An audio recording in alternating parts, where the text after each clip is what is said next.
saya menjadi seorang mu'alaf seperti itu ya Mbak ya. Saya itu lahir daripada keluarga yang kemudian Kristen ya, agamanya Kristen.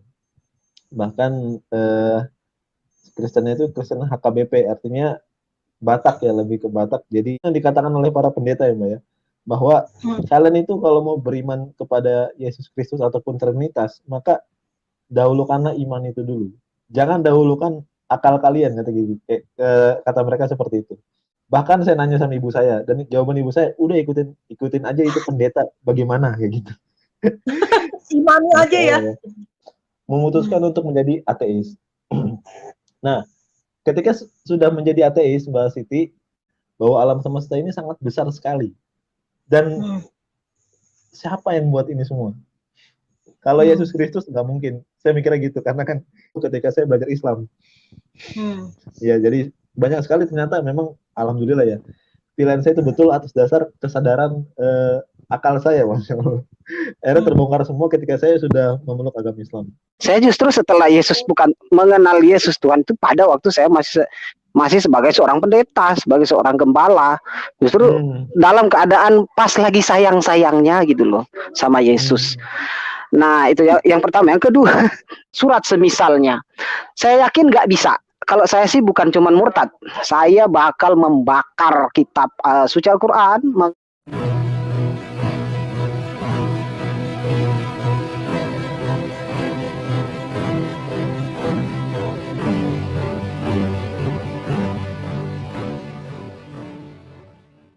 Assalamualaikum warahmatullahi wabarakatuh. Alhamdulillahillazi hadana lihaza wa ma kunna linahtadiya laula an hadanallah. Faman yahdillah fala mudhillalah wa man yudlil fala hadiyalah. Innallahi yudi ma yasa wa yudillu ma yasa. Puji syukur kehadirat Allah Subhanahu wa taala karena kita diberikan waktu dan kesempatan berjumpa kembali melalui channel Salam Satu Akidah. Semoga kita semua dirahmati Allah dan diberi kekuatan serta keteguhan hati di dalam iman Islam untuk terus meningkatkan iman serta ketakwaan kita terhadap Allah Subhanahu wa taala. Baik, saudaraku semuanya, pada kesempatan kali ini saya akan menampilkan sebuah kisah atau kesaksian dari seorang mu'alaf kita ya, dan tentunya dan pastinya yang namanya mu'alaf itu sudah bisa dipastikan adalah orang-orang yang kritis, orang-orang yang cerdas ya, yang mau berpikir secara logis dan rasional. Dan itu biasanya para mu'alaf tersebut sebelum mendapatkan hidayah, mereka akan berpikir menggunakan akal sehat mereka ya, dan melakukan dialog dengan diri mereka sendiri sehingga kecerdasan spiritualnya bangkit atau timbul. Maka disitulah awal mula para mu'alaf ini mendapatkan petunjuk dan mendapatkan hidayah dari Allah Subhanahu wa taala untuk segera menemukan ajaran yang benar, Tuhan yang benar, yaitu agama Islam ya, dan Tuhan yang patut disembah hanyalah Allah Subhanahu wa taala. Nah, bagaimana kesaksian dari saudara Ahmad Fadil ini ya, dan beliau juga mempunyai channel yaitu Ngaji Cerdas, dan tentunya sudah tidak asing bagi kita semua ya. Dan juga ada mu'alaf kita Ustadz Filipus Kristian, dan juga Ustadz Siti Farida Mutmainah ya, yang mewawancarai mu'alaf kita ini. Nah, bagaimana kisah selanjutnya dan selengkapnya kita akan dengarkan bersama. Namun terlebih dahulu tentunya saya mengucapkan terima kasih yang setinggi-tingginya kepada saudaraku semua yang sudah mendukung channel ini dengan subscribe, juga yang baru bergabung jangan lupa untuk subscribe dan di share. Begitu juga kita dukung channel mu'alaf kita ini semua, diantaranya Siti Farida Mutmainah, juga Ngaji Cerdas, dan juga Ustadz Filipus Kristian. Semoga mereka tetap eksis ya, untuk menjadi corong dakwah, mensiarkan kebenaran Islam guna membenteng umat dari upaya pemurtatan dan upaya-upaya penangkalan akidah umat muslim. Nah, tanpa panjang mukadimah lagi, langsung saja kita simak videonya. Selamat menyaksikan.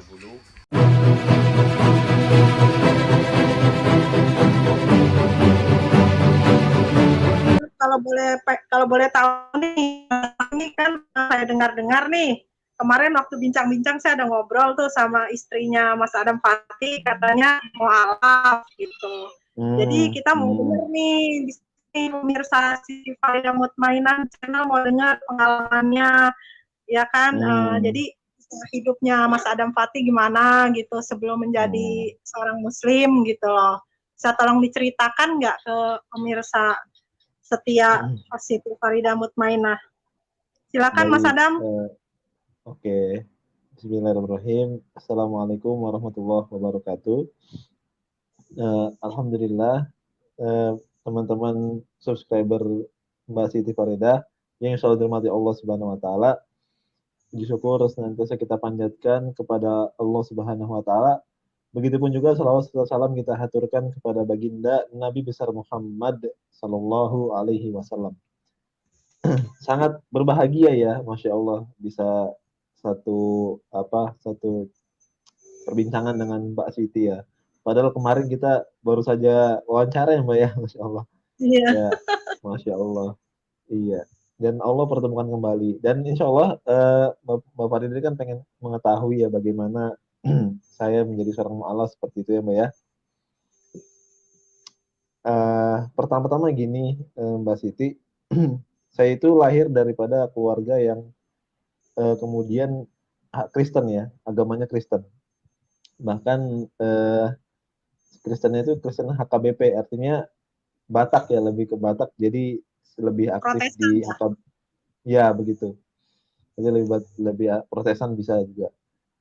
Nah, akan tetapi di dalam keluarga saya banyak sekali memang kan kalau kita lihat faktanya ya, yang nggak begitu taat terhadap agamanya pada saat itu. Maka dari itu saya ketika dari kecil pun memang nggak diajarin secara dalam tentang agama saya waktu itu, Mbak. Kayak misalnya diajarin tentang Kristen dan seterusnya gitu. Tapi saya belajar daripada para pendeta pada saat itu. Saya kan sekolah minggu ya, waktu kecil kan sekolah minggu. Kemudian juga ada acara-acara tertentu yang bisa dibilang kebaktian ya, kalau saya nggak keliru namanya kebaktian.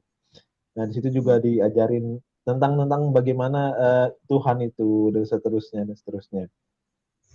Sampai pada titik Mbak Siti, saya kan orangnya ini ya, saya kan orang kan kritis terhadap apapun ya. Yang menurut saya itu yang nggak masuk akal itu nggak mungkin nggak serta merta saya terima. Bahkan bukan cuma agama, apapun Mbak. Seperti kayak saya bergaul sama teman saya terus kemudian nggak masuk akal untuk ditemenin ya, maka saya nggak temenin. Kayak gitu. Semua memang saya itu memang mendahulukan akal saya. Nah, lambat laun ketika saya meneliti agama saya sendiri pada saat itu, Masya Allah ya, ini memang sok tahu tapi saya berpikir sesuai dengan apa yang saya pikirkan pada saat itu Mbak, tentang Trinitas pada saat itu. Maksudnya kan saya masih bingung ya, kenapa kok Tuhannya kenapa kok ada 3 katanya gitu kan ya. Betul. Padahal tapi juga mereka mengatakan hakikatnya 1 kok, nggak 3 itu cuma fungsional doang dan seterusnya. Di situ saya mulai ragu tuh. Kenapa 3? Saya nanya gini, bro, sama teman saya, kenapa Tuhannya nggak 4 aja?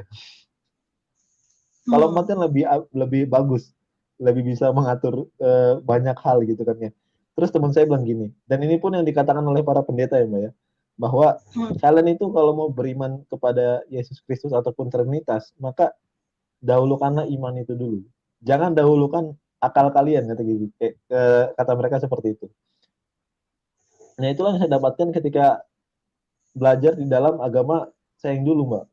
Artinya saya bukan dipaksa ya, disuruh untuk beriman terlebih dahulu dan jangan bertanya-tanya tentang Tuhan, apalagi tentang Trinitas dan seterusnya. Nah itu nggak diperkenankan ya pada saat itu. Bahkan saya nanya sama ibu saya, dan jawaban ibu saya, udah ikutin aja itu pendeta bagaimana kayak gitu. Imani aja ya. Iya, cuma harus nurut aja.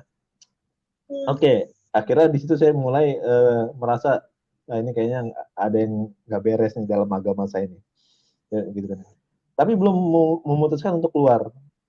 Memutuskan untuk keluar ada ketika saya berpikir, kan Yesus Kristus kan katanya menjadi seorang manusia ya, Tuhan Tuhan yang menjadi seorang manusia. Nah, saya berpikir seperti ini. Kalau misalnya seandainya Tuhan menjadi manusia atau seperti kita sama yang kita apa namanya serupa dengan manusia itu sendiri, maka yang saya tanyakan kepada para pendeta dan pemuka agama itu, lalu bagaimana planet-planet yang sangat besar di luar sana gitu. Sedangkan kita manusia biasa ya kan, kita aja nggak bisa menjangkau planet ya kan ya, bahkan itu planet sangat besar, dan bahkan ada lagi yang sangat besar daripada planet itu. Lalu kemudian kalau Tuhan berubah menjadi manusia, terus yang ngatur planet-planet itu siapa? Itu kan nggak logis ya. Dan kita mengetahui bersama bahwa planet itu dan alam semesta dan seterusnya itu kan mereka tuh terkonsep, Mbak. Terkonsep artinya mereka memang nggak berputar pada porosnya itu secara kebetulan. Ada yang mengendalikan itu semua. Bayangkan, ya, itu pasti Tuhan dong. Walaupun pada saat itu saya berpikir siapa Tuhannya saya nggak tahu. Pasti itu Tuhan. Nah, logika saya ketika Yesus Kristus jadi manusia ya, atau Tuhan jadi manusia, nah kemana itu maksudnya? Kemana dia ngurus alam semesta ini gitu?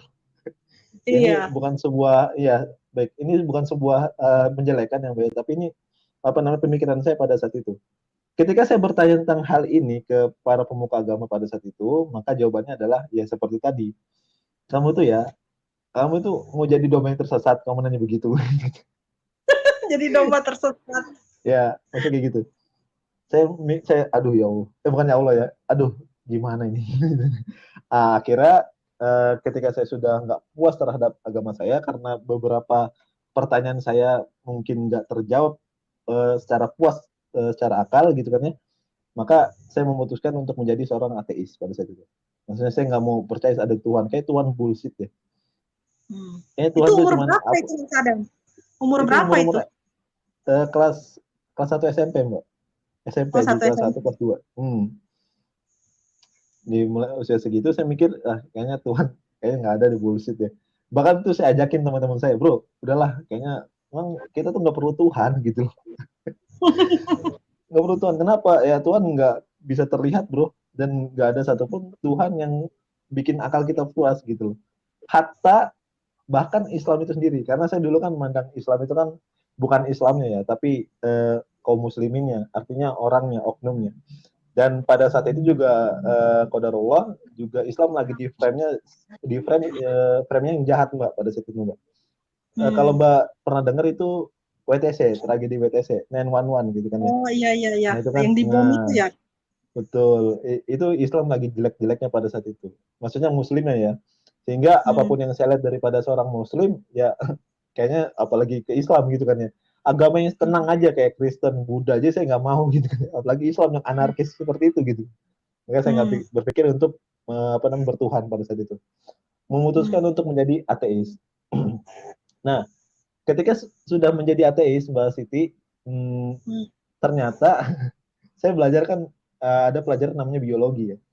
Di biologi itu dijelaskan tentang bagaimana manusia itu terbentuk dan kemudian bagaimana sistem itu terjadi, kemudian bagaimana mohon maaf ya sperma bisa ketemu dengan sel ovum dan seterusnya, bagaimana itu sistematisnya terjadi. Ada satu titik di mana sperma itu kan by the way dia itu kan punya ini ya apa namanya punya pangkal racun daripada apa sih dari rahim wanita itu. Jadi rahim wanita itu kan punya racunnya dan kemudian si sperma ini udah punya apa penangkalnya. Itu saya belajar seperti itu. Lalu saya mikir gini, ini sperma tahu dari mana kalau si si rahim ini punya racun gitu dan dia sudah membawa penangkalnya. Dan dia dari banyaknya sperma itu yang jadi cuma satu, yang dia berhasil gitu kan ya. Maka dari situ kalau misalnya sekarang kita ngerasa diri kita kurang bagus ya, ya kita itu udah sortiran daripada ribuan sperma. Iya. Jadi jangan merasa insecure terhadap diri kita. sperma itu sekali keluar kalau saya nggak keliru 5.000 sperma, dan dari 5.000 sperma itu yang jadi cuma satu. Yang inilah yang kita rasakan saat ini dari ribuan. Nah, saya mikir ini kayak ada yang kok nggak mungkin ini terjadi secara kebetulan, Mbak. Itu saya masih ateis ya pada situ ya. Nggak mungkin ini terjadi secara kebetulan, pasti ada yang konsep. Saya mikir siapa yang konsep ini semua. Saya mikir gini, kayaknya manusia juga nggak mungkin konsep ini semua. Terlalu kerdil ketika ada orang yang bilang manusia paham tentang hal goib seperti itu ya. Maka dari situ, apa benar ya Tuhan ada gitu kan? Tapi belum sampai di situ, Mbak. Saya masih tetap memutuskan untuk ateis. Nah, ketika saya sudah belajar biologi dan saya juga belajar tentang alam semesta. Alam semesta ini kan kalau kita lihat ya sangat besar ya, Mbak ya. Dan saya sudah sempat sindir bahwa alam semesta ini sangat besar sekali. Dan siapa yang buat ini semua? Kalau Yesus Kristus nggak mungkin. Saya mikirnya gitu, karena kan Yesus Kristus kan manusia kan gitu. Ya itu kan pikir pemikiran saya.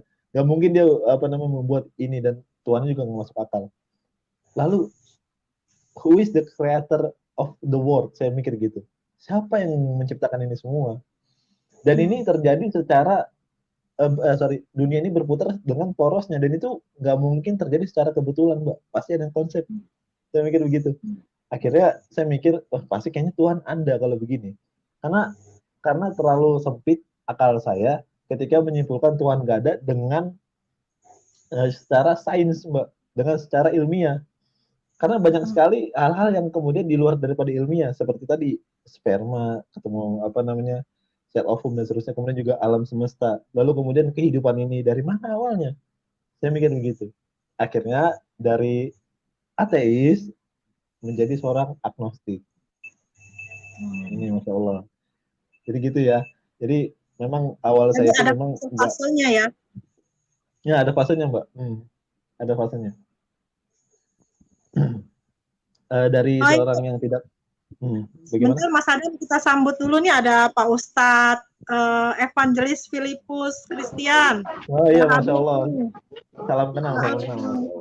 Assalamualaikum Pak Ustadz. Assalamualaikum. Waalaikumsalam warahmatullahi wabarakatuh. Gimana nih kabarnya? Alhamdulillah baik Pak Ustadz. Ini Pak Ustadz mau langsung ada yang mau ditanyakan atau mau menyimak dulu? Enggak, untuk sementara aku nyimak dulu lah, biar nyimak dulu lah untuk nanti insya Allah biar tanggapan saya juga kan seiras dengan paparan gitu. Iya. Soalnya kebetulan saya lagi di luar rumah nih, lagi ke rumahnya saudara. Rumah saya kan nggak mungkin sebagus ini.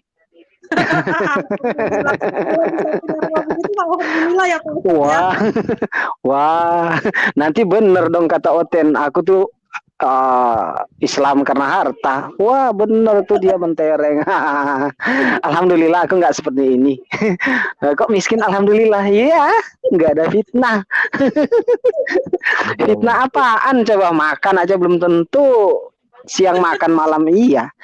Jadi apa yang mau difitnah? Oten nggak bakal menang pakai jurus fitnah gitu. Oke, saya standby dulu lah. Bagus nih, Adam Fatih ini bagus kisahnya.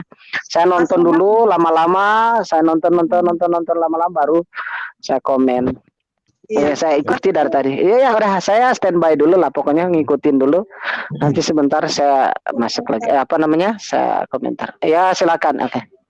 Iya, Mas Pak Adam, terus udah dari agnostik, terus bagaimana tuh bisa ketemu dengan Islam? Islam ya, Masya Allah. Jadi kan sudah saya sempat sindir ya, bahwa saya itu memang nggak puas pertama terhadap agama saya yang dulu, dan nggak ada dan bahkan juga di dalam Alkitab itu sendiri kan, kalau kita bisa mengetahui bersama ya, bahwa Yesus Kristus itu nggak pernah mengakui dirinya sebagai Tuhan. Itu saya baru tahu ketika saya belajar Islam. Ya, jadi banyak sekali ternyata memang alhamdulillah ya, pilihan saya itu betul atas dasar kesadaran akal saya, Masya Allah. Akhirnya terbongkar semua ketika saya sudah memeluk agama Islam, Masya Allah. Jadi itu ajaran dari mana tuh? Nah, ini baru-baru sekarang ini, Mbak. Jadi baru-baru belajar ini, terus saya hubungkan dengan saya kan belajar juga Alkitab gitu kan. Bahkan kemarin juga saya belajar Alkitab, ternyata alhamdulillah ya, ternyata memang pilihan saya itu nggak salah gitu kan. Ketika dulu meninggalkan agama saya waktu SMP itu. Nah, itu atas dasar ketidakpuasannya. Nah, kemudian juga sudah itu menjadi seorang ateis dan kemudian menjadi seorang agnostik. Nah, tadi Mbak nanya bagaimana caranya jadi agnostik bisa menjadi seorang muslim gitu kan.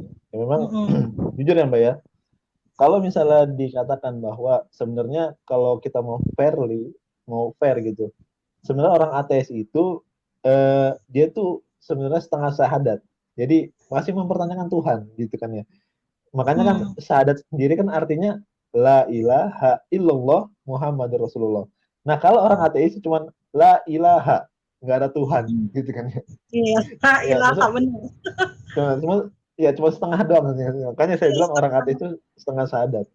Maka saya senang sekali kalau misalnya ada orang ateis, misalnya kemudian dia mau mencari kebenaran, ini saya senang karena dia udah mau peduli dengan mempertanyakan Tuhan dan dia peduli banget dengan akalnya gitu kan, yang dia menolak tuhan-tuhan yang lain seperti Kristen, seperti yang lain seterusnya.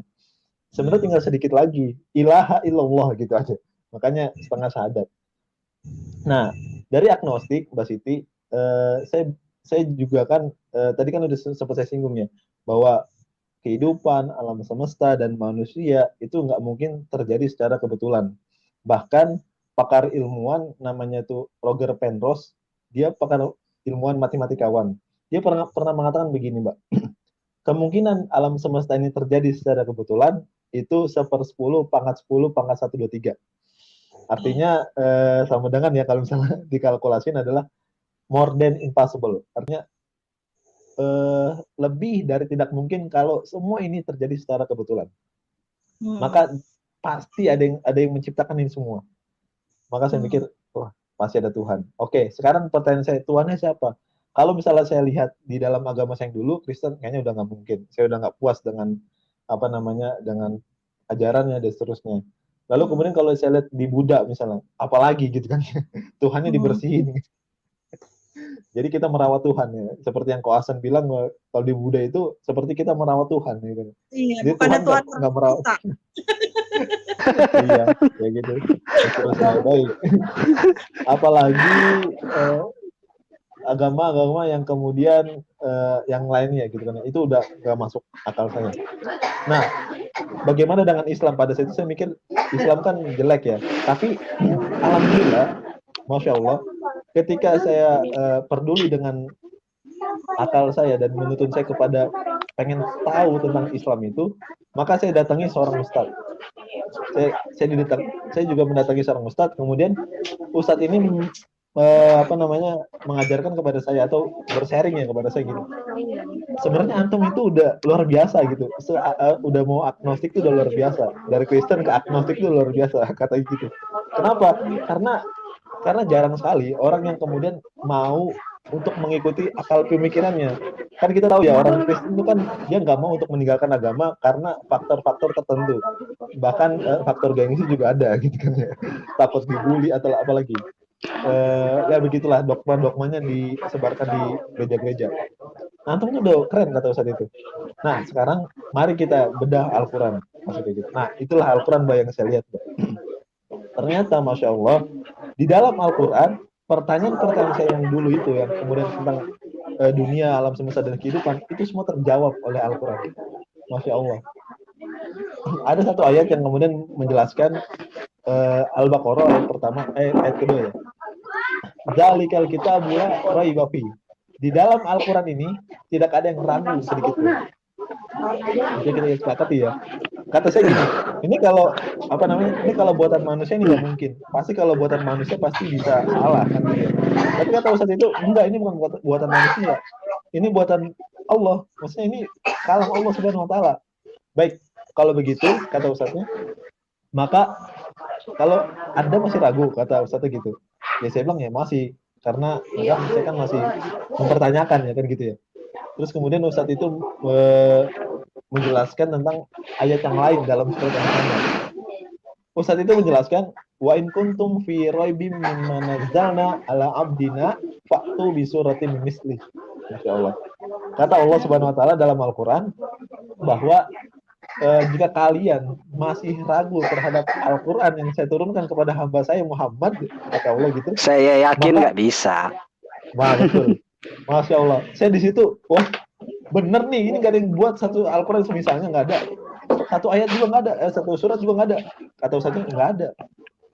Yang keren lagi, kalaupun ada katanya, saya siap murtad gitu. Wah, nah ini kan bukan agama main-main, saya bilang ini. Ini bukan Tuhan main-main, saya bilang begitu kan ya. Waduh. Terus apa namanya? Tentang yang saya tanyakan terjawab semua di dalam Al-Quran. Maka dari situ, Kalau saya bilang, saya potong sedikit ya. Oh, ini bagus sekali memang ya. Semakin saya dengar, semakin saya tenggelam, semakin saya terbawa. Bagus banget ya Allah. Tapi saya rasa saya harus saya harus masuk untuk sedikit menambahkan begitu supaya nggak sampai. Soalnya saya orangnya pelupa sih. Ini ya Bang Al-Fatih, Bang Adam, Bang Adam Fatih ya. Bedanya Bang Adam itu dengan saya sebenarnya cuman kebalik aja. Sama tapi dibalik aja. Kalau Bang Adam itu mengenal ternyata Yesus bukan Tuhan setelah Islam. Saya justru setelah Yesus mengenal Yesus Tuhan itu pada waktu saya masih sebagai seorang pendeta, sebagai seorang gembala. Justru dalam keadaan pas lagi sayang-sayangnya gitu loh sama Yesus. Nah, itu yang pertama. Yang kedua, jadi persamaannya cuman kebalik aja. Nah, kemudian yang kedua apa tadi ya? Mislihi ya, tentang jika kamu tidak percaya terhadap ini bahwa ini adalah firman Allah, bahwa ini adalah firman Tuhan, buatlah surat semisalnya. Saya yakin nggak bisa. Kalau saya sih bukan cuma murtad, saya bakal membakar kitab suci Al-Quran, mengencinginya dulu lah. Setelah itu saya akan buang tinjalah di atas Al-Quran, membakar seluruh jubah-jubah, dan saya akan menghadiahkan batang leher saya kalau ada orang yang bisa membuat Al-Quran semisal Al-Quran, satu surat saja. Tapi maaf, tantangan saya nggak harus sama, harus fair ya. Harus fair. Tapi yang membuatnya adalah seorang buta huruf seperti Rasulullah Muhammad. Nah, itu dia. Betul. Masya Allah. Maka yang buta huruf tapi ya, yang buta huruf bisa membuat surat misalnya ya, Bismillahirrahmanirrahim diganti. Misalnya yang sama Bismillahirrahmanirrahim mirip misalnya. Ya kan? Yang ada atau Ar-Rahmanirrahim tapi mirip. Dia bisa bikin. Yang buat orang buta huruf. Saya berani kasih leher, kencingi Quran, saya bakar jubah-jubah. Kalau perlu saya bakar semua masjid-masjid yang bisa saya bakar semampu saya. Pokoknya saya akan buat segala macam, kemudian menyerahkan leher saya untuk dipenggal. Asal yang buat itu buta huruf. Seperti Rasulullah, biar fair. Nah, mislihi kan, yang semisal.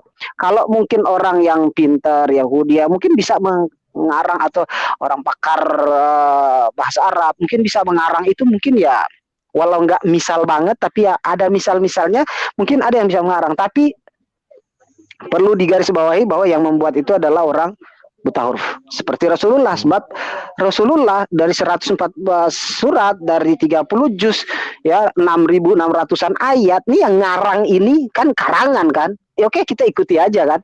Kita iakan aja tuduhan mereka bahwa ini adalah kitab karangan, buatan Muhammad. Sip, gua juga setuju. Gua setuju aja deh. Oke, untuk kebodohan ini saya setuju deh.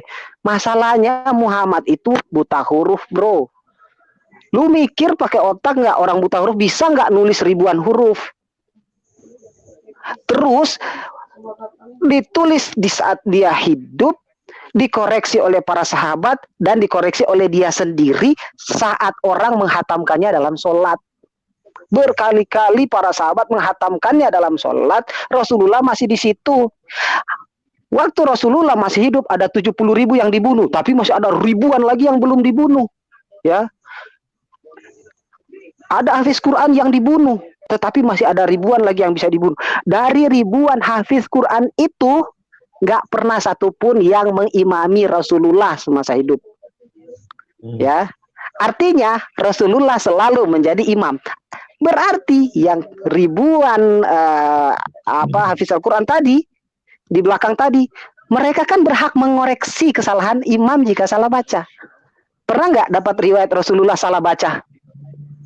Nggak pernah. Padahal dia menghatamkannya berkali-kali di sholat.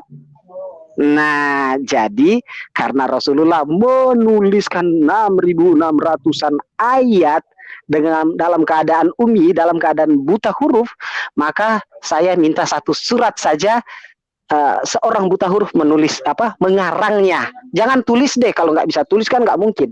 Ngarang, ya, mengarangnya mirip dengan itu, cerita dalam bentuk puisi tapi ceritanya bagus dan sesuatu yang ya pokoknya mirip lah sama firman Tuhan begitu. Kalau ada ya saya bukan cuma murtad lagi seperti yang dikatakan Bang Adam tadi, tapi saya juga sebelum murtad akan membuat sebuah peradilan sendiri menurut saya. Yaitu yang pertama, akan saya bakar Al-Quran semampu mana yang saya bisa bakar, akan saya kencingi Al-Quran semampu mana yang bisa saya kencingi, akan saya buang tinja di atas Al-Quran semampu mana saya bisa membuang tinja. Kemudian saya akan kembali dibaptis di dalam nama Bapa, Putra, dan Rohul Kudus, di dalam kotoran babi sekalipun. Ya, kemudian kalau nggak bisa, silakan penggal saya. Tuh, tapi kan nggak mungkin. Itu sepertinya ajaran apa ini, kok main penggal-penggalan? Ini ajaran apa ini? Nanti sama pemeluk agama kasih diketawain loh. Ini agama sadis ya. Itu challenge saya kepada Bani Oten. Mana loh? Kalau ada yang bisa membuktikan. Nah, oke, itu aja. Sebelum itu, nanti saya komen lagi ya, soalnya saya terganggu dengan ini. Oke, saya kira begitu aja dulu Mbak. Situ. Ini ada Suhada ini kok enggak? Ini ada Suhada kok enggak ini ya? Bang Suhada ada yang mau ditambahkan atau mau ditanyakan mungkin sama Mas Adam? Di mute mic-nya. Ini Mas Adam mau nanya nih, maaf. Terus setelah udah mengetahui kebenaran Islam itu, Mas Adam kapan tuh memutuskan menjadi mu'alaf? Ya ini Mas. Ada yang mau ditanya? Assalamualaikum Mas. Ya, tadi ya. Waalaikumsalam warahmatullahi wabarakatuh. Tadi yang disampaikan oleh Bang siapa tadi ya barusan ya, yang ini. Ya, itulah namanya salah satu ini salah satu pernyataan bahwasanya ayat-ayat Al-Quran itu adalah mukjizat ya, mukjizat dari Allah Subhanahu wa taala. Tidak ada ya, jadi tidak ada makhluk pun yang mampu ya. Meskipun itu makhluk berbajin atau malaikat itu tidak akan ada yang mampu untuk menyusun ayat Al-Quran walaupun ada satu ayat saja. Terus terkait tadi yang disampaikan Bang ini terkait keyakinannya yang sangat tinggi itu menurut saya tidak perlu ditambahkan seperti tadi Bang, maksudnya cukup biasa saja itu. Cukup biasa saja bahwasanya tidak ada jin maupun syaitan maupun malaikat yang mampu membuat semisal dengan Al-Quran walaupun hanya satu ayat saja itu. Karena memang tidak ada yang mampu itu ini adalah hanya Allah Subhanahu wa taala itu. Jadi Bang tadi yang menyampaikan menurut saya jangan ditambah itu Kak, itu karena ya tambah seperti itu kurang tepat lah ya. Intinya kayak gitu aja. Iya. Nanti disangka Oten wah benar tuh agama mukjizat. Iya, nanti. Iya, maksudnya saya challenge.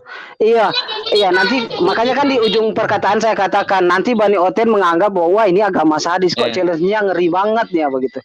Tapi menurut saya itu kan saking impossible-nya saya mampu melakukan sesuatu yang perbuatan yang kalau Bani Oten mengatakan perbuatan yang heran gitu loh, sebuah perbuatan yang spektakuler.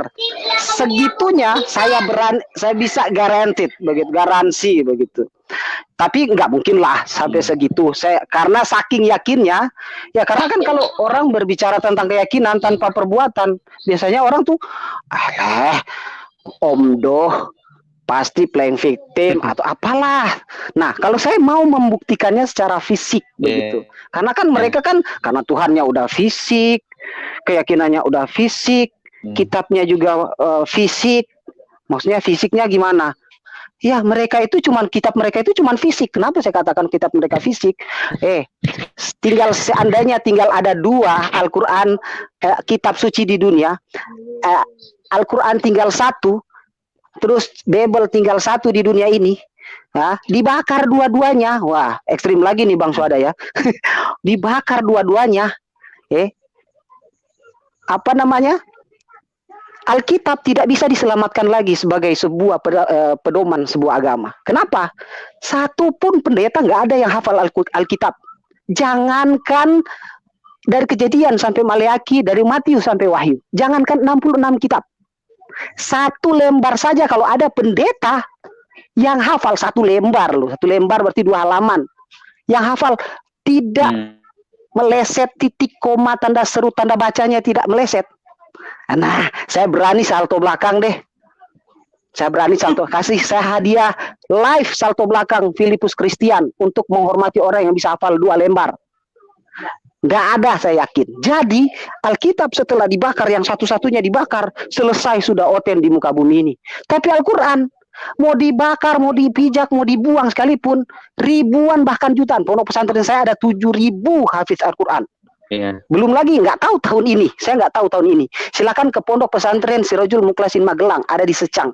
Itu memproduksi ribuan Al-Quran, ribuan hafiz Quran. Al-Quran semua dibakar, sampai tinggal 1 dibakar juga. Hafiz Al-Quran berderetan di belakang, yang lain membaca, yang lain menyimak, yang lain mengoreksi, yang lain mencatat. 2 minggu saya rasa Al-Quran sudah bisa dicetak lagi seperti sedia kala. Tapi Bible selesai luten, habis luten. Lu kagak punya lagi Bible. Tutup udah gerejamu, dan silakan lu buat lagi Bible yang semisal. Saya yakin, saya berani salto belakang 2 kali live. Kalau ada yang bisa hafal 1 lembar berikut tanda koma, tanda titik. Saya bisa hafal. Filipus Christian bisa hafal juz amma, mulai dari An-Naba sampai An-Nas. Itu 1 juz. Ya, dari An-Naba. Bismillahirrahmanirrahim. Surat An-Naba ya. Mulai dari An-Naba sampai An-Nas, sampai minal jinnati wan nas, itu saya hafal. Berarti 1 juz. Berikut tanda koma, tanda seru, tanda titik, ain, in, on, makhraj, kol-kolanya, semua hukum-hukum, kaidah-kaidah huruf, semua saya hafal. Ada ndak yang bisa hafal 1 lembar aja? Kalau ada yang 1 lembar, saya salto live besok. Itu challenge saya kepada Bani Oten. Tapi saya yakin nggak bisa deh. Pokoknya saya super ekstrim deh dalam men-challenge otak-otak Bani Oten yang kosong kerontang. Itu aja ya. Agak lucu sih saya Bang Suada. Tapi memang faktanya seperti itu bro. Percayalah, saya lulusan sekolah Alkitab Merauke angkatan 11, angkatan 10 tahun 2007. Dan saya bukan pendeta yang tidak bisa bicara di atas mimbar. Saya juga bukan seorang pendeta yang bodoh. Bahkan saya juara kelas. Pendeta Jeffrey Rengkung, sarjana teologia, kepala sekolah, saya tahu kalau saya bukan salah satu mahasiswa yang bodoh di sekolah teologianya. Kini saya masuk Islam, saya harus mempergunakan akal saya seperti kata firman Tuhannya mereka bukan Tuhannya saya. Jika kasihilah Tuhan Allahmu dengan segenap hatimu, dengan segenap jiwamu, dan dengan segenap akal budimu. Kalau lu nggak pakai otak buat mengetahui Tuhan kalau berak, mana bisa lu bilang Tuhan? Ya, Tuhan kalau ada upilnya, lu gila, lu sebut Tuhan ada upil. Tuhan ada bulu, semuanya kotoran coy. Di atas kepala ada tai, namanya ketombe. Di telinga, mana ada Tuhan macam ini, Ten? Sadar Ten, di atas kepala ada Tuhan lu ada tai, namanya ketombe. Di telinga ada, namanya keok. Yang di hidung ada tai, namanya upil. Yang di sini namanya mia. Yang di sini daki namanya. Yang di sini ketek, ketiak, nusuk. Yang di sini apalagi coy, semua. Artinya Tuhan membutuhkan makhluk yang namanya air untuk membersihkan diri. Jika tidak maka Tuhanmu najis. Tuhan macam ini. Tuhan yang bisa mati, yang sedetik tidur, nanti bertabrakan antariksa. Lu bisa tanggung jawab, mikir. Saya pikir sampai di situ dulu. Terima kasih. Daripada lu tambah gila, oke, saya sudahi sampai sini deh. Keren banget ya. Jadi nambah ilmu baru. Terima kasih Mas. Mas Adam tadi sampai di mana? Hot, panas ya kalau Filipus Kristian udah masuk. Makanya saya katakan kan, Bunda Siti, Filipus Kristian, evangelis, mu'alaf yang ditakuti oleh murtadin odong-odong sejagat raya. Dari dunia nyata sampai dunia gaib, alam gaib, takut sama Filipus Kristian. Kenapa? Filipus Kristian mu'alaf, tapi berperang pemikiran, berdebat secara logis, berdebat secara akademik dengan pendeta-pendeta aktif. Lah murtadin, bisanya cuma kasih kesaksian di channel seberang sana. Monoton. Single fighter, nggak pernah ada sejarah murtadin debat langsung dengan dengan pendeta besar. Kalaupun ada murtadin, beraninya sama mualaf. Sebenarnya nggak level. Kenapa? Harusnya murtadin berdebat dengan ustadz yang aktif, seperti Filipus Kristian misalnya, dia berdebat dengan pendeta Martinale, pendeta Rudi Yohanes, dengan pendeta Erben Channel. Wah, banyak pendeta-pendeta aktif, bukan cuma yang selangkangan di jalan. Apaan sih? Cemen banget dong mualafnya gue. Odong-odong tuh namanya, bukan murtadin. Mohon maaf, takabur fi mutakabur sedekah. Sombong terhadap orang sombong adalah sedekah. Mereka itu sombong karena tidak mau menerima kebenaran firman Allah yang sebenarnya, yaitu apa? Yaitu Tuhannya Yesus Kristus. Tuhannya Yesus Kristus siapa?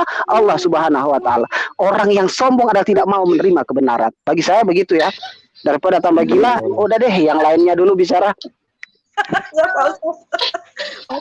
Bang Filipus, saya ingin saya perlu nomor HP-nya Bang Filipus. Boleh? Oh iya, bisa. Itu saya ada grup WA itu diskusi dengan agama Kristen. Itu mayoritas di situ sih fan. Cuma saya ingin di situ sih Muslim itu sedikit ya. Kalau nggak itu hanya 5 orang itu atau 4 orang. Cuma di situ yang paling aktif menanggapi orang Kristen itu adalah saya itu. Nah saya bagaimana kalau Bang Filipus saya masukkan di grup itu, di grup diskusi interaktif, boleh Bang? Jadi bukan boleh sih, cuman itu waktunya saya untuk untuk mungkin aktif kurang minimal. Kenapa? Karena saya juga banyak pekerjaan ya, punya banyak tanggung jawab. Di sini banyak mualaf yang saya tanggung hidupnya. Ada banyak anak yatim yang hari-harinya saya menghidupi mereka. Jadi ya saya harus banting tulang ya, sampai tulang dibanting-banting ya. Untuk menghidupi orang-orang ini. Jadi waktu saya untuk mengantik mungkin sangat kurang. Iya, tulang itu kan kakaknya bapakku itu. Nanti kita dibanting balik. Iya, jadi seperti Pak Ustadz, itu jadi ini bisa aja ya Bang Suhada, cuman itu keaktifan saya mungkin kurang. Keaktifan saya kurang karena tapi minimal ini itu dulu. Putus-putus ya, nggak kedengeran. Iya. Nggak kedengeran. Sambung lagi ceritanya Mas Adam. Bos. Oke. Oke, dilanjut lagi. Oke, bismillah ya. Jadi ketika saya sudah putus-putus ya, Bang Suhada tadi putus-putus. Udah dilanjut lagi dong kesaksiannya. Saya juga mau dikuatkan dengan kesaksian yang dari Ya, Mas Masya Allah. Adam bagus banget tadi. Cuman mohon maaf nih, saya langsung masuk aja. Soalnya apa Nggak apa-apa. namanya? Isi kepala saya meronta-ronta gitu loh. Kalau nggak disampaikan ini nanti apa namanya? Lupa. Kelupaan. Soalnya saya waduh, apa namanya? Pelupa akut gitu. Takut Ya, kalau nanti ntar kapan-kapan lupa, kita bisa ntar berjumpa, ya. Bang, Insya Allah. Iya, nanti Oten bakal nipu-nipu orang-orang Islam yang awam lagi kalau kagak di ini ya. Oke, baik. Ya, Ya. saya lanjut ya. Iya. Bismillah. Jadi ketika saya menjadi seorang agnostik dan alhamdulillah dan saya juga udah berdiskusi sama Ustadz saya terkait dengan ayat Al-Quran tadi, maka ya saya dalam hati saya begini mikir, ya berarti gue mau nggak mau dan terima nggak terima ya harus Islam gitu kan ya. Karena Iya. ya yang masuk akal salah satu dari agama yang lain yaitu adalah Islam. Dan ini yang menurut saya ini masuk akal. Akan tetapi mungkin saya masih ada pertanyaan ya ketika saya mungkin sudah yakin terhadap Islam itu, cuman saya juga masih menanyakan di mana, where is God gitu kan ya, di mana Tuhannya gitu kan. Nah maka masya Allah ya, ini juga masih buat jadi pelajaran buat kita semua yang masih menanyakan bahwa Tuhan itu di mana. Maka Ustaz saya bilang gini, antum kan sudah mikir nih Dam tentang alam semesta, oke, ya saya bilang iya betul. Terus antum melihat gak dari alam semesta apa yang paling besar? Antum sudah tahu kan tadi planet dan seterusnya. Antum juga udah mikir dan seterusnya. Itu besar nggak kira-kira? Besar. Ada lagi nggak yang lebih besar daripada itu? Ada bintang. Yang lebih besar daripada bintang? Ada. Dan Allah lebih besar dari apa yang Anda pikirkan. Waduh, Oh, Masya Allah. Nah, ini masuk akal. Iyalah. Berarti benar yang dikatakan oleh dalam Islam itu Islam rahmatan lil alamin, berarti benar. Allah yang mengatur seluruh alam semesta. Baik kemudian planet yang kita lihat besar, kemudian manusia yang terlihat sangat kecil. Nah, maka hubungannya ketika saya bertanya tentang Kristen, tentang Tuhan yang turun ke bumi, ini masuk akal maksudnya. Yang nggak mungkin Tuhan menjadi manusia, impossible banget. Iya, mungkin. Nah, Tuhan harus lebih besar daripada apapun yang besar. Maka setiap hari kita katakan Allahu Akbar, ya itulah maknanya Allahu Akbar. Maka ya Allah, sudah. Dari situ saya sudah kenal Allah, dan tantangan saya seperti Mas Ustadz yang tadi sampaikan bahwa ya betul, sampai saat ini memang nggak ada pun satupun orang yang mampu membuat Al-Quran misalnya. Hatta itu cuma satu surat. Surat paling pendek kan Inna atau Inna Kal Kausar ya. Cuma 3 ayat doang gitu. Sampai saat ini nggak ada yang mampu bisa. Kemudian Allah juga memperkenalkan dirinya secara gamblang dalam Al-Quran. Dan ini beda sekali terhadap agama yang dulu. Allah mengatakan dalam Al-Quran, Innani anallah, kata Allah. Sesungguhnya saya adalah Allah, kata Allah kan gitu. La ilaha illa ana, kata Allah. Tidak ada Tuhan yang layak disembah kecuali saya. Masya Allah. Fa'budni, kata Allah. Maka sembahlah saya, sujud kepada saya. Wih, ini kan suatu diksi yang sangat tegas dan kemudian menyombongkan dirinya. Ini sangat wajar. Dan itu nggak pernah dikatakan oleh Yesus Kristus sendiri. Nggak pernah dikatakan oleh Yesus Kristus. Yang kalimatnya mirip sama dengan konteks yang Allah bilang. Wah, Masya Allah banget saya bilang.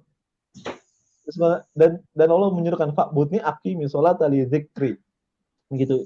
Dan sujudlah kepada saya, kata Allah. Dan sholatlah, dan itu menjadi sebuah pengingat bagi engkau kepadaku. Saya bilang, Masya Allah, keren banget.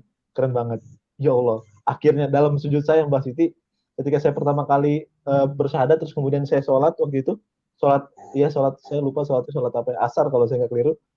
Saya sholat, saya sujud, ya Allah. Ternyata saya baru menemukan Tuhan yang sangat benar, yang sangat Masya Allah. Dalam hati itu, ketemu Tuhan yang sangat memuaskan akal sekali. Dari setiap uraian kata Al-Qur'annya.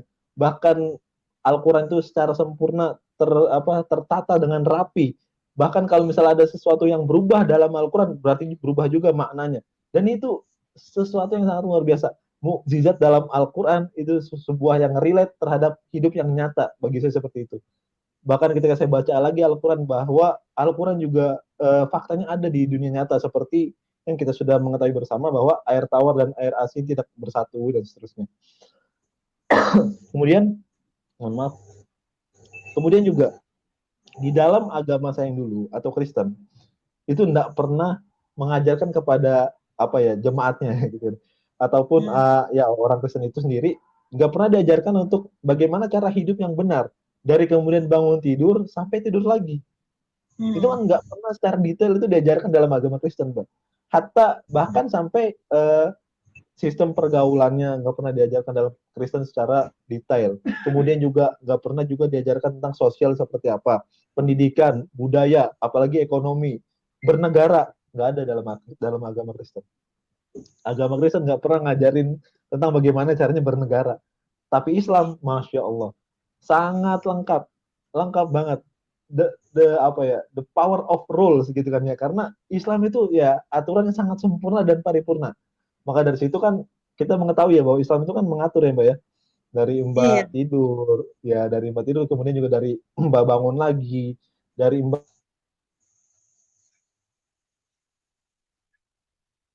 pakaian, dan seterusnya. Itu semua detail dalam Islam. Dan aturannya itu sesuai dengan fitrah manusia. Kalau dalam agama yang dulu, gitu kan ya, aturan agama yang dulu kan kalau buat dosa, misalnya kita bahas tentang pengampunan dosa, misalnya Mbak udah tahu mungkin ya, pengampunan dosa seperti apa. Itu kan kita ada syarat-syarat tertentu ya. Bahkan kita harus beli sertifikatnya dengan uang ini. Dan itu sesuatu yang nggak masuk akal gitu Mbak. Dan kalau dalam Islam, kita mau berdoa sama Allah, kita buat salah sama Allah, Allah langsung buka pintu hidayah dan Allah langsung buka pintu taubat. Nanti kita tinggal taubat kepada Allah Subhanahu wa taala. Dari situ saya mikir, wah, udahlah Islam itu Tuhan yang memuaskan akal, kemudian juga jiwa saya senang. Lalu kemudian aturan dalam agama Islam itu juga sangat lengkap, sangat sempurna dan paripurna. Dan nggak ada satupun agama yang perfect itu aturannya. Kecuali Islam. Islam sangat sempurna sekali, Mas Sol. Maka pada saat itu, saya berpikir gini, saya punya komitmen begini. Baik, kalau misalnya ada orang yang bilang bahwa Islam itu begini dan begitu dan jelek dan seterusnya, maka nggak usah banyak bacot deh. Lu buat aja itu satu surat Al-Quran misalnya. Kalau lu bisa, nah, gua bakal ngajak orang-orang untuk masuk agama lu gitu. Hatta lu mau Kristen kayak mau apa dan seterusnya. Seperti yang Ustaz tadi sampaikan.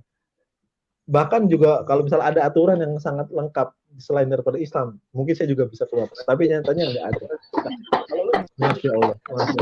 Masya Allah. Terus Mas Adam nih, maaf itu setelah itu udah mengetahui tentang ajaran Islam itu prosesnya berapa lama untuk menjadi seorang mu'alaf gitu, maksudnya mengucapkan 2 kalimat syahadat? Dari umur, saya lupa umurnya berapa karena udah lama ya. Umur SMP itu sekitar umur dari kecil ya, sekitar kelas 2 SMP lah. Ya kelas 3 SMP-nya saya baru memutuskan untuk masuk dalam agama Islam. Terus orang tua gimana? Baik, orang tua bagaimana? Jadi memang dulu saya tuh kan kepo-kepo ya tentang Islam. Dari kecil pun saya memang sering kepo terhadap Islam. Karena kan lingkungan saya kan Muslim semua. Nah, orang tua tuh sempat bilang gini, pokoknya jangan sampai lu gaul sama orang-orang Islam itu. Mama nggak mau. Nah, tapi saya nyolong-nyolong dan seterusnya. Sampai pada akhirnya saya jadi seorang mualaf. Lalu kemudian ibu saya bilang gini, oh lu sekarang menjadi Islam. Oh, oke. Lu tau nggak Islam itu begini, Islam itu bodoh dan seterusnya. Itu ngapain dia tuh muter-muter di bait Allah? Saya di situ saya belum bisa jawab, Mbak. Saya belum bisa jawab karena saya belum tahu kan Islam atau apa bait Allah itu apa. Ketika saya udah belajar sekarang gitu kan. Oh, bait Allah itu Baitullah.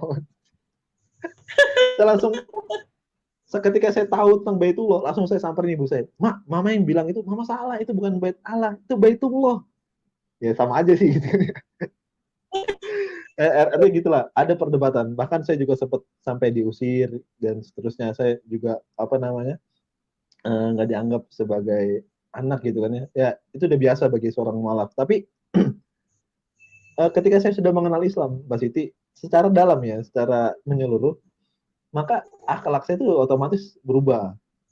Saya baca Al-Quran, ternyata saya nggak boleh untuk membenci orang tua saya, walaupun dia juga beda agama sama saya. Bahkan kan di Al-Quran sendiri harus patuh sama ibu, walaupun ibu itu kafir. Di dalam surat Al-Luqman, kalau saya nggak keliru, turutilah orang tuamu selagi dia memberitahu terhadap keduniaan gitu kan ya. Tapi kalau misalnya mengajak ke akidah, maka jangan mau. Nah itu saya belajarin, Masya Allah. Akhirnya pada sampai sekarang, ya alhamdulillah baik, hubungannya makin romantis, makin harmonis. Jadi kalau ada yang bilang Islam itu anti toleransi ya, nggak toleransi terhadap agama lain ya. Sini suruh ngomong sama saya gitu. Saya setiap hari sama ibu saya bergaul dan saya sering bercanda. Ya itu nggak Mas ada Adam masalah. berapa bersaudara, Mas Adam? Maaf saya potong. Hmm? Mas Adam berapa bersaudara? Saya Mas anak Adam pertama dan saya anak pertama dan saya punya adik itu 5 orang. Oh, adiknya 5. Terus yang lain Iya. udah ada yang muslim nggak? Ada satu. Jadi satu adik saya muslim alhamdulillah, dan karena kan mungkin ibu saya nitipin anak itu ke tetangga gitu kan ya. Dan tetangga ini kebetulan muslim. Kayak gitu. Jadi diajak-ajak, saya bilang bagus tuh, udah Islamin aja nggak apa-apa. Orang tuh biar aja udah amat. Perempuan apa laki itu? Laki-laki. Perempuan. Namanya Robert. Oh, terus jadi begitu masuk jadi muslim langsung diusir gitu. Terus Mas Adam keluar dari rumah atau bagaimana? Ya keluar, otomatis keluar. Dan saya itu ngerasa ya Allah kok gini banget gitu kan, baru jadi seorang mualaf kok gini gitu kan. Cobaannya ya. Wajar, ya cobaannya begitu. Ya tapi itu namanya tinggal di mana itu Mas Adam? Cobaan gimana, yang habis setelah diusir Mas Adam tinggal di mana? Kan masih kecil waktu itu. Betul, saya tinggal di masjid-masjid, Mbak. Masya Allah. Alhamdulillah kan tetangga-tetangga kan pada support ya. Udah pada tahu juga saya menjadi seorang mualaf, dan mereka bantu sih. Bantu makan, minum, dan seterusnya. Sampai saya dapat kerjaan, saya kerja, jadi saya nggak pulang-pulang. Nah, ketika saya udah dapat kerja, terus punya penghasilan, akhirnya saya belajar Islam, terus ternyata Islam harus baik sama orang tua, saya pulang. Saya kasih duit, saya kasih ibu saya duit. Ma, ini duit. Langsung diem, Masya Allah. Nggak mau debat lagi. Kamu kemana aja gitu kan? Iya, saya kira marah, tau-taunya enggak, karena udah bawa amunisi. Udah bawa amunisi. Terus nggak nanya, kamu kemana aja kok nggak pulang gitu? Ya pasti itu, kemana aja nih makan-makan, dan terusnya. Udah nggak apa-apa, biarpun kita beda agama, udah nggak apa-apa. Gitu. Kayak gitu lah. Ya berarti kalau dulu ya mamanya masih baik ya berarti ya. Baik, maksudnya ya, Mas karena Adam sih tadi. Karena saya terus, mungkin terlihat sama ibu saya udah mandiri ya, udah nggak nyusahin beliau, dan Masya Allah ya, udah nggak dia bisa menjadi bisa merawat diri sendiri pada saat itu. Terus bapaknya Mas Adam masih ada? Masih, ya bapak mah ngikut aja gitu ya, bapak mah ngasih kebebasan ya, alhamdulillah. Ya nggak apa-apa, mau jadi Islam, mau jadi Kristen, ya itu terserah, itu pilihan hidup gitu loh. Bapak saya nggak paksa untuk balik lagi, ya itu pilihan kamu. Tapi kamu tanggung sendiri ya. Kalau kamu jadi domba tersesat, ya saya bilang nggak apa-apa. Alhamdulillah. Terus itu selama di luar itu berapa lama itu maksudnya yang tinggal di masjid itu nggak pulang-pulang itu berapa lama itu? Sekitar hampir 2 tahun, Mbak. Oh, 2 tahun tinggal di masjid? Ya, iya, karena tinggal di masjid sampai saya kan dapat kerjaan ya, jadi saya ngekos kayak gitu. Oh, ngekos. Jadi nggak pulang gitu lah. Nggak pulang. Nah, terus itu berarti sekarang hubungannya udah baik-baik aja ya setelah Mas Adam kerja, terus udah pulang ke rumah, ketemu sama ibu, udah hubungannya udah baik-baik, jadi balik lagi ke rumah, tinggal di rumah. Sangat baik banget, Bu. Betul. Terus sampai lagi kemarin, tinggal di rumah lagi. Iya. Tapi kan saya kan kontrak ya, jadi beda rumah, tapi ya masih dekat gitu. Sampai kemarin saya masih buat acara sama istri saya sama ibu saya, Masya Allah. Ya nggak ada apa-apa, maksudnya harmonis banget kayak gitu. Gitu. Terus ini kita sambut dulu nih, ada Mas Pak Hen Bancai ya. Ya, Assalamualaikum warahmatullahi wabarakatuh, Pak Hen. Waalaikumsalam warahmatullahi wabarakatuh. Bagi ini semua sehat kan ya? Ada yang mau ditanyakan? Sehat, gitu. Alhamdulillah. Ini saya dengar ya dulu, ntar saya tanya dulu ya. Saya dengar ya dulu. Sudah lanjut. Iya Pak. Ini Mas Adam Fatih. Terus jadi itu usia waktu itu kan Mas Adam Fatih umur berapa ya waktu SMP? Kurang lebih 16 tahun ya. Emang sudah boleh memutuskan gitu untuk masuk ke agama sendiri gitu, terpisah dari orang tua, udah boleh ya kalau umur segitu ya? Kan masih kecil ya? Ya, kalau secara pribadi sih izin dulu dari orang tua. Enggak. Justru kan kalau izin dulu nanti nggak diizinin kan gitu ya. Oh, jadi begitu mau Bahaya tuh, syahadat, iya. Ustadznya nggak bilang, kamu udah minta izin belum sama orang tua gitu? Enggak. Enggak. Karena kan kalau kata Ustadz itu menjadi seorang mualaf nggak harus izin sama orang tua kayak begitu. Cukup saksi saja beberapa ya sudah cukup kayak begitu. Iya. Umurnya waktu itu berarti masih di bawah 17 tahun lah ya? Iya, betul, Mbak. Masih di bawah 17 tahun berarti udah lumayan lama ya jadi mualaf, udah bukan mualaf lagi Ya, kalau gitu sekarang ya. bukan makanya iya. Terus Makanya selama juga saya menjadi kalau dibilang muslim, selama menjadi muslim suka dukanya apa tuh Mas Adam? baik, Masya Allah. Jadi pertama ketika sudah menjadi seorang muslim, yang saya dapatkan itu kan Masya Allah ya. Tentang ya mungkin kalau bicara tentang fisiknya mungkin berat ya. Misalnya kayak contoh harus sholat subuh, sholat zuhur dan seterusnya. Bahkan beberapa beberapa sholat subuh itu sering saya kesiangan gitu. Sering saya kesiangan. Saya nanya sama Puasa. Ustaz, boleh nggak Ustaz? Iya, boleh nggak sholat subuh jam 10 siang? Ya, nggak apa-apa gitu. Kalau kalau kamu ketiduran ya nggak apa-apa. Ya, saya bilang berat lah kayak gitu. Tapi kalau misalnya dipandang secara batiniah ya, artinya apa diresapi melalui hati, maka saya melihat Masya Allah. Ternyata Allah tuh ketika nyuruh seorang hamba ataupun ya saya pribadi juga disuruh, itu tuh semata-mata bukan kebaikan untuk Allah. Allah nggak nuntut perintahnya untuk kembali kepada Allah enggak. Tapi perintah seluruh dalam Al-Quran itu merujuk kebaikan kepada manusia itu sendiri. Dari Iya. setiap apapun, Mbak. Baik kemudian sholat tadi ya, kemudian juga puasa, ataupun zakat, ataupun aturan-aturan yang lain. Maka itu bukan untuk kebaikan untuk Allah. Itu kebaikan untuk diri manusia itu sendiri. Untuk umat Islam itu sendiri. Misal, kalau misalnya andainya, kan kalau dalam Islam kan ada kerudung, ada seterusnya kan gitu ya. Nah, kalau andaikan aja nih, kalau Islam nggak mengatur pakaian wanita, apa yang terjadi? Kita lihat fakta banyak Mbak di Amerika contoh gitu loh. Fakta pemerkosaan itu minimal sehari itu ya beberapa puluh orang gitu kan. Dan bahkan udah Iya. jadi sebuah penghasilan di sana. Ada juga linknya dan seterusnya. Mereka jadi ladang bisnis di sana. Dan itu kan sesuatu yang nggak sesuai dengan fitrah manusia. Nah, maka Islam datang di situ untuk apa kemudian ya membuat manusia itu lebih terarah dalam hidupnya. Kalau misalnya zaman jahiliyah dulu kan gitu ya, sebelum datang Rasul ya mereka benar-benar bodoh. Bahkan bodohnya itu sampai kata kata dalam sejarahnya itu dia bikin rotinya dijadiin sebuah Tuhan, terus rotinya dimakan gitu. Sampai sebodoh itu. Iya, Iya. maka dari situ Islam datang. Nah, ketika itu saya rasakan bahwa oh iya ternyata di satu sisi memang iya berat secara fisik, tapi ketika kita bicara tentang iman, maka ini sebuah nikmat. Perintah itu sebuah nikmat dan nggak ada satupun perintah yang nggak sesuai dengan fitrah manusia. Silakan cari di mana perintah Allah yang nggak sesuai dengan fitrah manusia itu sendiri, nggak ada. Maka Masya Terus Allah. kalau menurut Mas Adam, kalau Islam secara kafah itu bagaimana itu? Nah, baik Mbak. Jadi ya itu tadi. Ketika saya sudah belajar Islam, maka guru saya itu memperkenalkan sebuah surat yang tadi Mbak bacakan ya, yang Mbak singgung sedikit. Ya ayyuhalladzina amanu udkhulu fisilmi kafatan. Kalau kalian sudah menjadi seorang muslim, kan gitu ya, menjadi seorang yang beriman kepada Allah dan Rasulnya, maka masuklah secara keseluruhan. Masuk secara keseluruhan ini dalam tafsirnya juga dijelaskan, Mbak. Ibu. Masuk secara keseluruhan. Jadi tanpa mengambil aturan-aturan yang lain selain daripada aturan Allah Subhanahu wa taala. Contoh, sekarang kan kita mengetahui ya bahwa banyak sekali aturan-aturan yang kemudian menentang aturan Allah. Misal kayak kalau kita bisa bicara tentang riba misalnya, ya dan seterusnya. Banyak sekali aturan-aturan yang nggak diterapkan gitu. Nah itu yang dimaksud dengan Islam yang tidak kafah.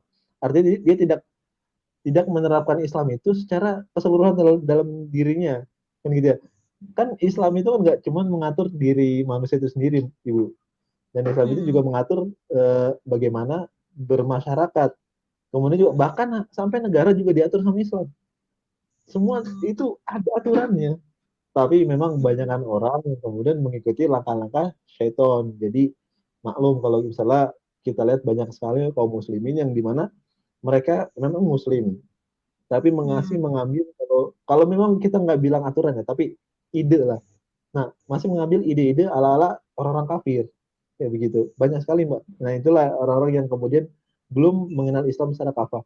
Nah, untuk menjadi seorang Islam secara kafah ya sebenarnya simpel banget ya. Kalau saya punya prinsip begini, apapun yang terjadi pada diri saya, maka Al-Quran dan As-Sunnah itu harus jadi patokan buat saya.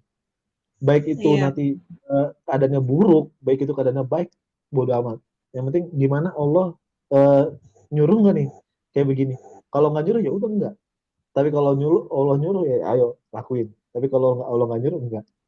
Nah itulah disebut itu dengan Islam. berpatokan selalu kepada Al-Quran ya Mas Adam ya. Betul. Dan betul. hadis ya. Betul.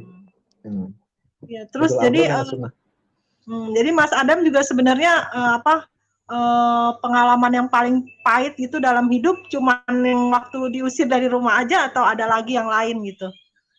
Pengalaman mungkin, yang paling pahit. Mungkin itu sih ya, yang paling berat sih itu. Karena kan saya cinta banget sama ibu saya. Ya begitulah Mbak. Mungkin itu ya, kalau menurut saya yang paling pahit ya itu. Adapun yang lain dari teman-teman ya mungkin itu udah biasa bagi saya. Karena kan saya orangnya apatis, bodo amat gitu sama siapapun. Jadi teman-teman mau musuhin juga cuek aja gitu, biarin gitu ya. Yang penting kita udah imani, udah teguh gitu ya. Betul. Mau yang lain, tapi kalau ada yang mau gaul sama saya, ayo gitu. Itu prinsip saya pada saat itu ya Mbak ya. Tapi ketika sudah mengenal Islam udah nggak lagi begitu. Siapapun yang belum saya datangi, saya datangi. Terus yang dirasakan Mas Adam apa tuh setelah menjadi Muslim yang dirasakan misalkan apakah pola pikirnya berubah, apa perasaannya lebih tenang atau bagaimana? Betul. Tadi udah sempat saya singgung juga bahwa saya merasa puas terhadap aturan Islam. Kemudian jiwa saya juga tenang gitu kan ya. Dan saya merasa bahwa ya Allah tuh peduli sama manusia. Bahkan bukan hanya orang beriman. Allah tuh juga sempat sering nyindir dalam Al-Quran tentang ya ayuhan nas, kan gitu ya Mbak ya. Dan bukan cuma ya ayyuhalladzina amanu, tapi ya ayuhan nas. Allah tuh masih peduli sama manusia. Walaupun manusia itu kadang-kadang belum tentu beriman sama Allah, tapi Allah kasih, kalau kamu mau jadi baik, apa begini caranya. Contoh, kalau misalnya mencari rizki, itu kan dibedakan antara manusia dan orang beriman. Dalam surat Al-Baqarah itu Allah membedakan antara orang beriman dan manusia ketika mencari rizki. Ketika Allah memerintahkan kepada manusia untuk mencari rezeki, maka kalimatnya itu halalan thayyiban. Manusia itu, karena manusia kan kita mengetahui ya bahwa belum tentu ada yang beriman dan banyak juga manusia yang maksiat dan seterusnya, nggak luput dari kesalahan. Disuruh Allah untuk mencari halalan thayyiban. Allah nyuruh itu karena Allah tahu bahwa nanti kalau nanti pasti akan terjadi di mana manusia mencari harta yang tidak halal. Benar? Iya, betul. Iya, betul. Betul. Allah paham. Maka dikasihlah manusia kalau mencari rezeki yang halal dan thayyib seperti itu. Nah, beda ketika Allah memerintahkan mencari rezeki kepada orang beriman. Itu kalimatnya bukan halalan thayyiban, tapi kalimatnya berubah menjadi thayyiban ma razaqnakum. Carilah yang terbaik dari rezekimu itu untuk diri kamu. Kalimat halalnya dibuang. Coba kalau misalnya kita berpikir ya, mungkin ini sesuatu yang nggak adil, tapi nggak. Sebenarnya ini sangat sangat cinta Allah terhadap orang beriman. Mengapa kalimat halalnya dihilangkan? Karena Allah percaya sama orang beriman, bahwa orang beriman nggak mungkin mencari harta yang haram. Pasti persepsi dia itu udah halal, dan kemudian kalau udah halal pasti nyari terbaik. Istri saya mau makan apa? Makan yang terbaik apa hari ini ya? Oh, sayur-sayuran. Oke, saya belikan sayuran. Itu udah otomatis halal. Kan gitu ya. Maka itulah yang saya rasakan bahwa ya Allah tuh peduli, baik itu kepada manusia, itu juga kepada orang beriman, apalagi sangat peduli sekali. Makanya beruntunglah orang-orang yang sudah beriman sama Allah, ya, mereka itu orang yang diperdulikan dan diprioritaskan. Masya Allah.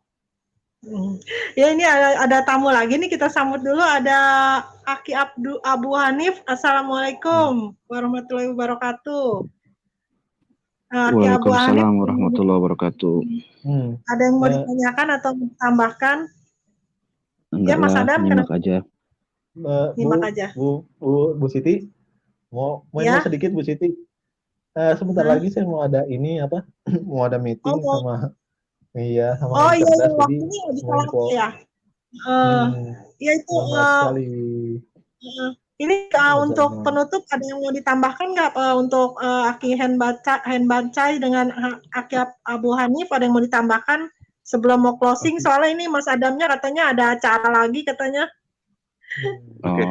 Ini halo, assalamualaikum. Bismillah. Ya, untuk saya kan saya baru gabung nih, saya nggak tahu apa yang dibahas. Tapi kalau untuk saya, untuk untuk adik Adam ya, Adam Fatih, jangan pernah hiraukan apa yang dibicarakan orang. Terus antum maju terus mempelajari Islam dengan benar. Ini karena ini saya ambil dari pengalaman istri saya ya, ketika dia masuk Islam, kemudian mempelajari Islam, yang alhamdulillah sampai sekarang udah berjilbab, udah bercadar. Nah, itu tidak memperdulikan apa yang dikatakan keluarganya. Dan begitu juga dengan Anda yang sudah masuk ke dalam Islam, pelajari Islam, apapun yang menghalangi atau apapun yang kamu dengar, karena itu pasti ada tantangan. Baik itu dari yang paling dekat adalah dari keluarga. Nah, itu jangan hiraukan, terus melangkah, terus mempelajari Islam. Insyaallah antum istiqomah di atas al-haq. Itu aja sih. Wah, iya. Untuk Aki Henbancai ada yang mau ditambahkan mungkin? Ya, bismillahirrahmanirrahim ya. Jadi untuk siapa nih Bung Adam dan lain-lain yang jadi mualaf terus tetap belajar. Jangan hanya dengan satu guru. Imam Malik rahimahullah mengatakan, belajarlah kalian dengan banyak guru, maka kalian akan tahu di mana lemah guru kan. Maksudnya bukan lalu kita mau merendahkan guru, karena beliau juga mengatakan kami ini hanya sama seperti kalian, ada lemahnya, ada lebihnya gitu kan. Nah, Imam Syafi'i juga mengatakan gitu, kalau ada sesuatu yang memang tidak benar, itu tinggalkan gitu kan. Nah, terus belajar, jangan sampai kita jadi ta'assub ya, fanatik dengan satu guru. Berarti gagal gitu kalau di situ. Maka dalam Islam ini sangat-sangat luar biasa luas sekali ya. Belajar terus. Ada lagi saya tambahkan lagi ini, hang pula saya jadi ya. Pokoknya seperti itu, belajar terus, jangan bosan-bosannya. Juga ingat dengan kisah 3 orang itu, 3 orang anak, keledai, kemudian orang tua. Mungkin pernah dengar cerita ini kan? Pernah. Apapun yang kita lakukan tetap semua disalahkan orang. Maka Ibnu itu mengatakan gini ya, barang siapa manusia itu tidak ada kritikan dari orang lain, maka dia gila. Ini Ibnu Hajam rahimahullah. Beliau mengatakan gitu. Tetap ada kritikan walau siapapun gitu. Maka tetaplah kita. Jadi jangan takut ya. Karena Allah akan memberi kita satu kemudahan nanti. Maka jangan lupa juga doa Rasulullah. Ya kan, setiap sujud itu Rasulullah mengatakan, Allahumma ya muqallibal qulub sabit qalbi ala dinik. Kita tidak tahu nanti di akhir kita kan. Tapi mintalah terus itu kepada Allah. Insya Allah kita ke depannya nyaman gitu kan. Betul tadi ya, untuk rezeki jangan takut, rezeki tidak bertukar. Kemudian jangan lupa juga bahwa kain kapan kita yang kita buat mati dalam kubur tu tidak ada sakunya. Jadi pahamlah maksudnya situ kan. Mudah kita oke, silakan ya. Mudah-mudahan tetap istiqomah, ya kan? Baik. Dengan kita tadi, keledai, anak dengan orang tua, ya kan? Itu tahulah ceritanya semua kan. Untuk ditunggang ini orang tuanya dimarah, orang tua ini cerita. Oke, wa iyyakum, silakan.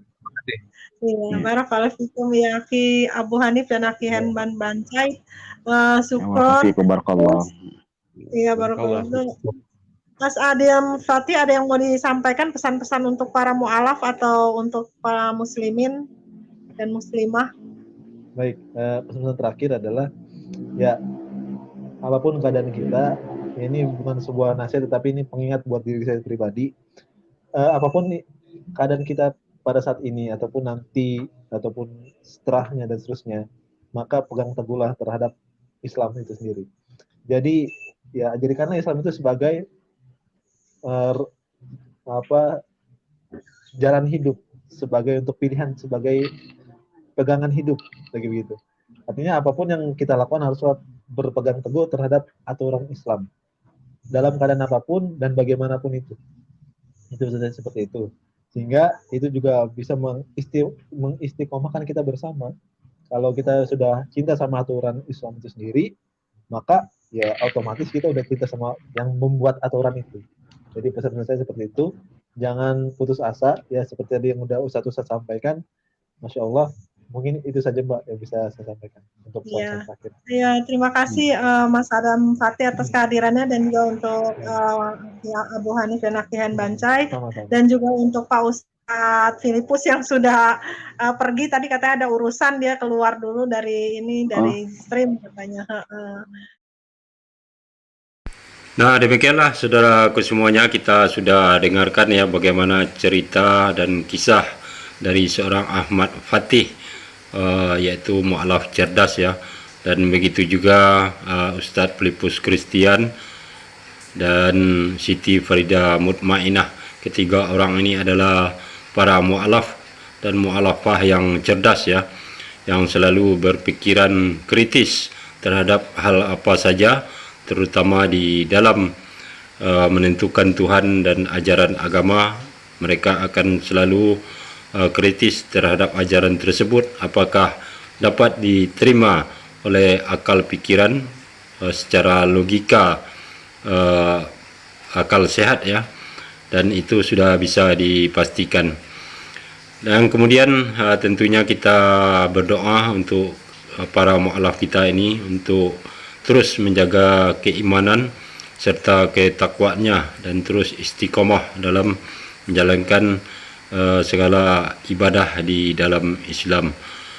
Dan juga kita berharap para mu'alaf kita ini bisa menjadi garda terdepan ya di dalam mensiarkan Islam, untuk menjadi corong dakwah ya, untuk membentengi umat dari upaya-upaya pemurtatan dan penangkalan akidah, serta memberikan pencerahan atau kecerdasan kepada saudara-saudara kita yang belum mau berpikir menggunakan akal logika mereka untuk mencari kebenaran itu sendiri.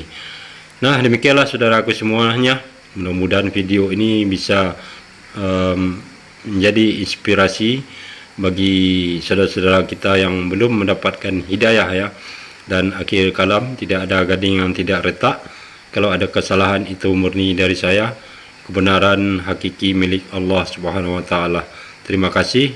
Assalamualaikum warahmatullahi wabarakatuh.